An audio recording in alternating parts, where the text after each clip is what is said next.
fala sobre como a prática do mindfulness pode melhorar o processo de criação de moda, e ele é um estudo focado na prática do crochê. Então, primeiro eu queria explicar por que eu escolhi o mindfulness. Eu tenho, na verdade, dois motivos. O primeiro é mais pessoal, porque eu sempre tive dificuldade com a ansiedade desde criança. E meu pai sempre falava assim, não, senta, respira fundo, se concentra em alguma coisa boa, enfim. E isso meio que nunca funcionou pra mim quando eu era criança. E aí, com o tempo, eu fui aprendendo a lidar com isso. Eu fui aprendendo o que me deixava nervosa, o que me acalmava, como fazer pra ficar mais calma, enfim. E o segundo motivo é porque eu fiz essa matéria de mindfulness lá na FEA. Eu não consegui terminar, tive que trancar. Mas nas aulas que eu fui, eu achei muito interessante, porque ele mostrava como essa meditação é usada dentro das empresas para deixar um ambiente mais saudável para quem está trabalhando lá. E aí eu pensei, em uma das aulas ele disse que o mindfulness se relacionava com a criatividade. E aí eu pensei que ele poderia se relacionar de alguma forma com a moda. Então por isso que eu quis estudar o mindfulness para fazer o artigo. Então, antes de começar a falar, para contextualizar um pouco, em relação a como o homem age com o tempo. A gente tem essa questão da rapidez em tudo que a gente faz. Então, hoje em dia é cada vez mais comum você pedir uma comida por um aplicativo para ela chegar mais rápido, ou você fazer uma compra online, ainda mais com esse crescimento da tecnologia, que o mundo está cada vez mais conectado. E com isso também tem esse excesso de informações, então a gente tem que aprender a selecionar o que a gente quer que entre na nossa cabeça e o que é útil e o que também não é útil. E todas essas questões que mostram como é a relação do homem com o tempo na atualidade fizeram com que começassem a surgir algumas consequências. Entre essas consequências, tem os problemas de depressão, de ansiedade, dificuldade de atenção, dificuldade de selecionar o que você viu que é importante para você e o que você deve descartar. E também essa questão da falta de tempo. Hoje em dia as pessoas, com o trabalho, cuidar dos filhos, escola, enfim, elas têm muita dificuldade em administrar o tempo que elas têm para elas, para cuidar delas mesmas. Né? Elas ficam fazendo muita coisa ao mesmo tempo e não sobra muito para elas fazerem as outras coisas. E aí, a partir dessas consequências, a sociedade começou a procurar por algumas medidas. Então, tem as medicinais, que foram as pessoas que procuraram uma ajuda médica, ou ir para o psicólogo, enfim. E as medidas não medicinais, dentre elas tem a meditação e o mindfulness, que foi o que eu selecionei. O mindfulness, na verdade, ele surgiu do budismo.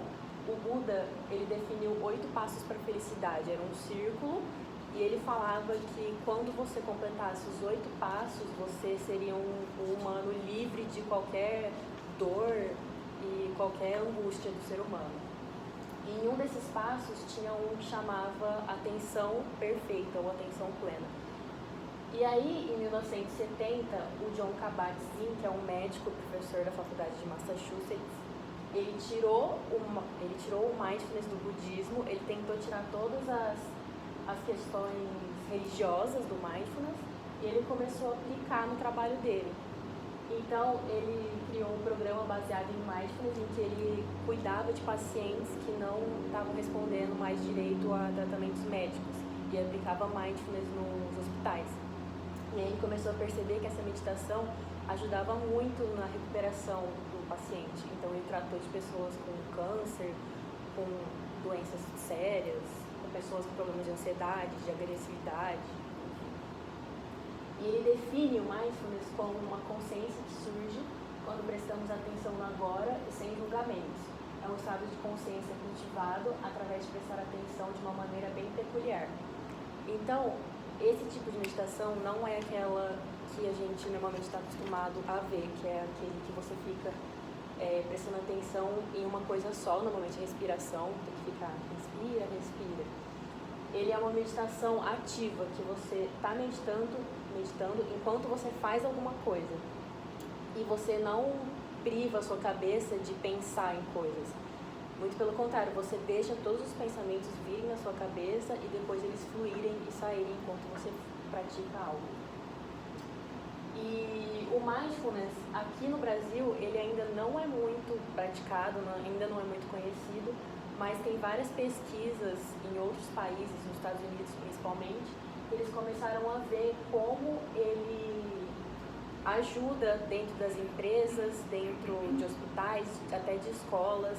Tem muitos atletas que praticam o mindfulness antes de competirem. E ele também poderia ser muito importante para quem faz moda, porque ele está associado com a criatividade. Eu vou falar depois sobre isso. Então, associado ao mindfulness, eu escolhi a prática do crochê, que é uma prática que envolve muita concentração, muito tempo e muita introspecção enquanto você está praticando. Ele surgiu na China, na verdade não se tem certeza se ele surgiu lá, mas são hipóteses. E ele foi difundido para a Europa por volta de 1700 e inicialmente ele era utilizado como uma imitação de rendas. Aqui no Brasil, principalmente, ele é associado a um contexto machista. Por quê? Antigamente, as pessoas mais velhas, elas eram meio que obrigadas a aprender a fazer crochê e atividades manuais, porque elas não participavam do trabalho, que nem os homens participavam. Elas ficavam em casa o dia inteiro, cuidando da casa, dos filhos, e aí elas eram ensinadas pelas mães delas, avós delas, a bordarem, fazerem crochê, e quem sabia fazer essas práticas era uma pessoa considerada apta para casar e para ser uma mulher. E com o tempo, as filhas dessas mulheres começaram a se afastar do crochê, porque elas não queriam estar associadas a esse machismo, elas não queriam ser obrigadas a aprender isso.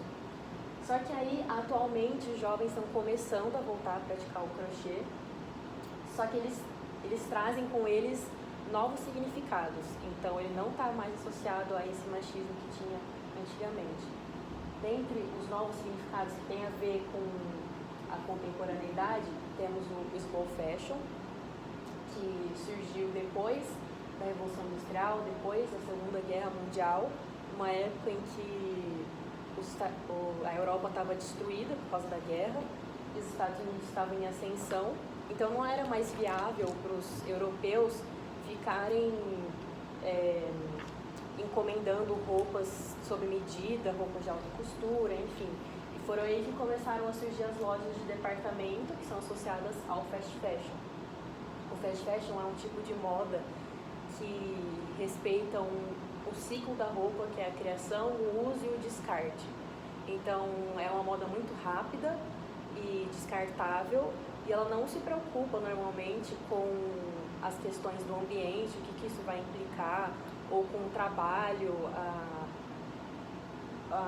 o jeito que as pessoas que estão produzindo, como que elas estão trabalhando, eles não se preocupam com isso normalmente. E aí, para ir de encontro ao fast fashion, surge o slow fashion, que é o oposto do fast fashion. No slow fashion é muito importante saber a cadeia da produção, que essa produção seja transparente, que você saiba quem está produzindo suas roupas, de onde o tecido veio e como é a condição de trabalho dessas pessoas, e também a questão do descarte, se essa roupa vai ser só jogada fora. Não, tem que ter um uso para ela. E o crochê, ele se associa ao slow fashion, não só porque ele é uma prática que é devagar de se fazer, mas também porque todas as questões que vêm junto com ele têm a ver com o slow fashion. Inclusive porque ele gosta muito de frisar essa coisa de produção manual e de produção local, principalmente. Também ele está associado ao feminismo, com essa questão que eu disse antes, de antes ser obrigatório e agora ser opcional, que mostra que as mulheres adquiriram uma força maior de escolher o que elas querem fazer, o que elas não querem fazer. Também porque ele normalmente é feito por mão de obra feminina. Inclusive essas mulheres, elas fazem encontros de crocheteiras que são normalmente inteiramente de mulheres, e elas se encontram para fazer crochê. Nesses encontros elas conversam, comem, dão risada, enfim. E tem até relatos de mulheres que falam que esse encontro é como se fosse uma terapia para elas, porque elas podem dividir conversas e angústias, e é um momento de diversão para elas ao mesmo tempo. E ele também está associado a alguns movimentos feministas, como a estilista Karen Baseu, que eu vou falar depois.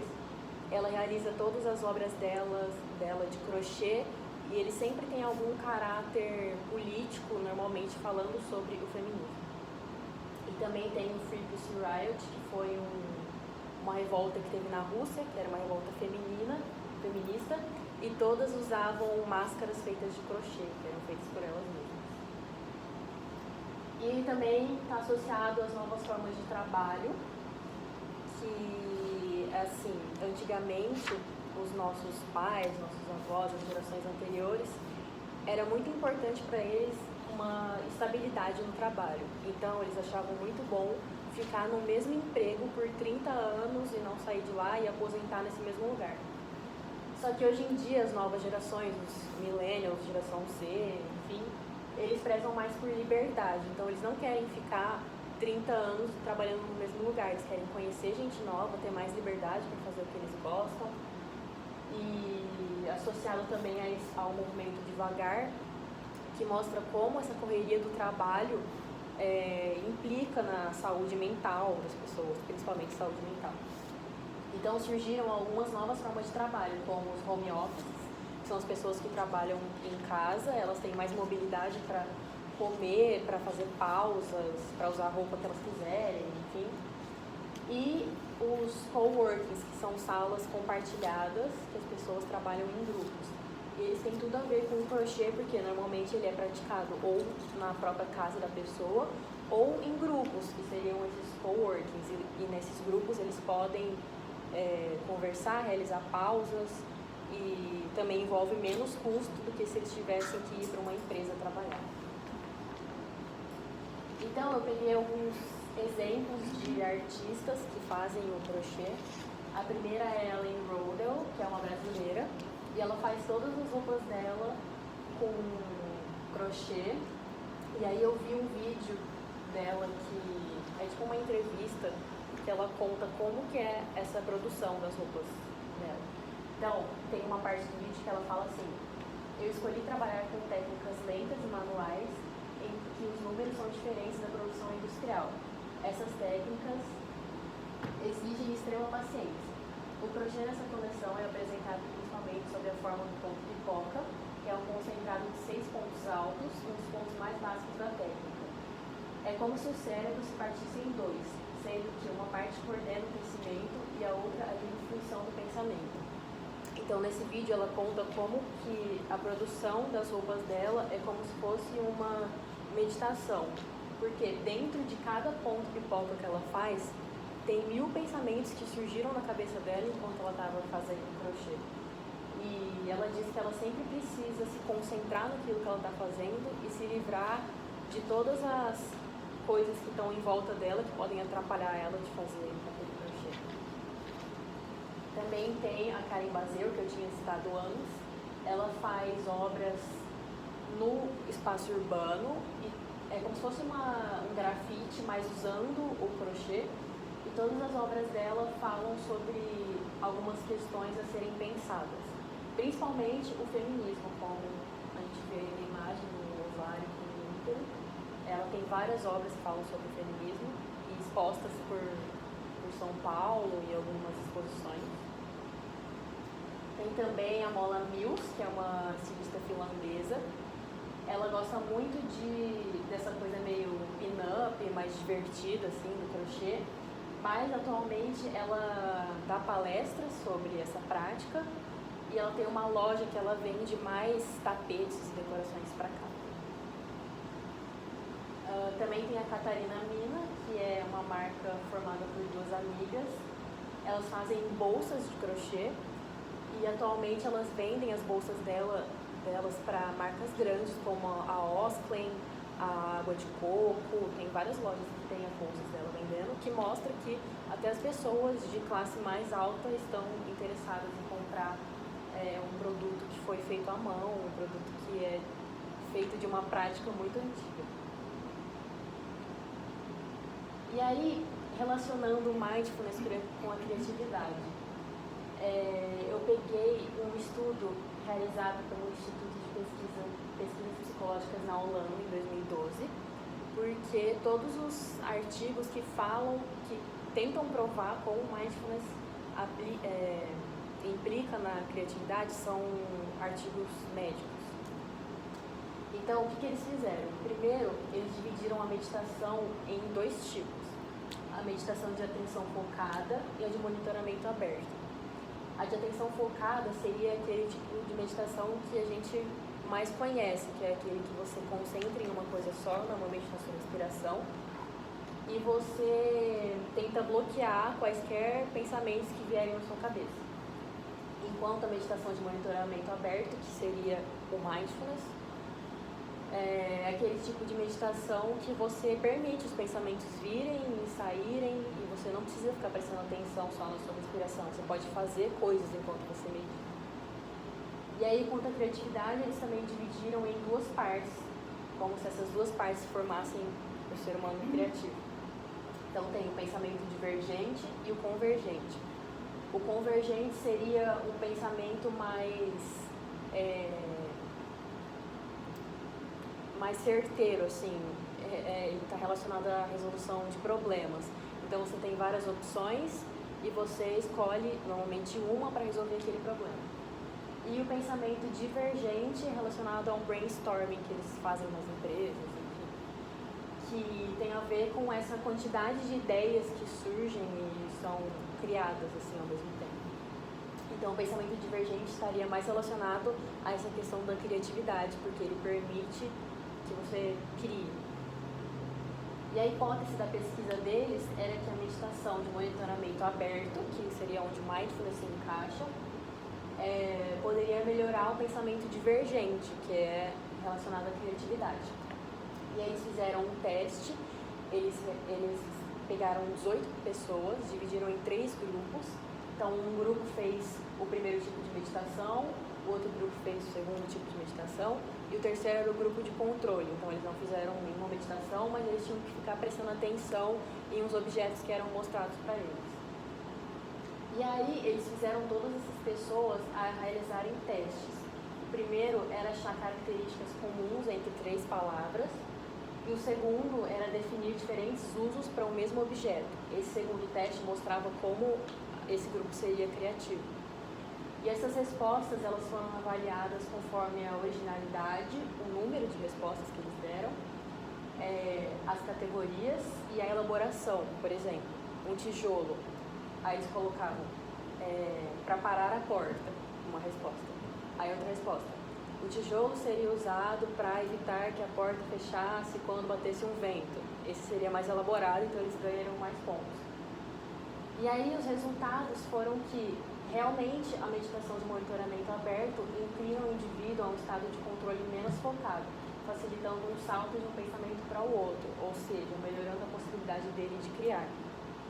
Então, isso tem a ver com o mindfulness, porque é o tipo de meditação que possibilitou essa pessoa a ter mais facilidade de criar. E ele também está associado ao crochê, porque enquanto a pessoa faz o crochê, ela está realizando uma meditação. Quando ela se entrega, ela se envolve intensamente nessa prática, ela medita muitas vezes sem perceber, de tanto que ela está realizando uma introspecção, uma atenção constante daquilo que ela está fazendo. E isso poderia ajudar muito, principalmente os criadores de moda, a poderem criar com mais facilidade. Então, para concluir, o homem sempre teve uma grande preocupação com o tempo. Na pré-história, eles contavam as fases da lua para saber o tempo que estava passando. No feudalismo, eles se planejavam para fazer a plantação estar pronta até antes do inverno, porque no inverno eles não colhiam as plantações, eles só comiam. E ainda mais no capitalismo, depois que tudo começou a ser produzido em massa e com rapidez.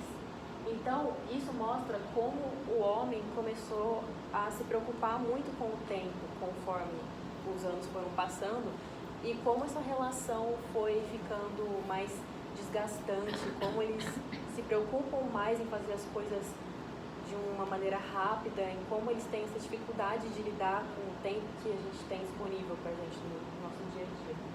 E essa preocupação com o tempo gera consequências, não é à toa que a gente vê muitas pessoas com problemas de depressão, de ansiedade, de problemas de falta de atenção, de não conseguir focar em alguma coisa. E a partir dessas consequências, as pessoas procuram por medidas. E dentre essas medidas, a meditação, que está sendo muito popular hoje em dia, as pessoas estão praticando a meditação cada vez mais. E associando o crochê como meditação, que é nessa questão de introspecção que a pessoa faz enquanto ela realiza o crochê, ele mostra como essa prática poderia ajudar as pessoas a criarem, porque essa prática permite que as pessoas tenham mais uma livre fruição de pensamentos e como elas podem se libertar de todas as coisas que estão em volta delas para poder criar aquilo que elas estão focadas em criar. Essas são as referências, as principais referências. Esse primeiro é o livro do Honoré, que chama Devagar. Ele fala desse movimento slow, desde o slow food, que foi onde surgiu, até essa questão do trabalho, da medicina slow, na moda. Também tem o livro da Sarah Silverton, que ela fala só sobre o mindfulness, e essa pesquisa médica que eu achei dos testes de criatividade.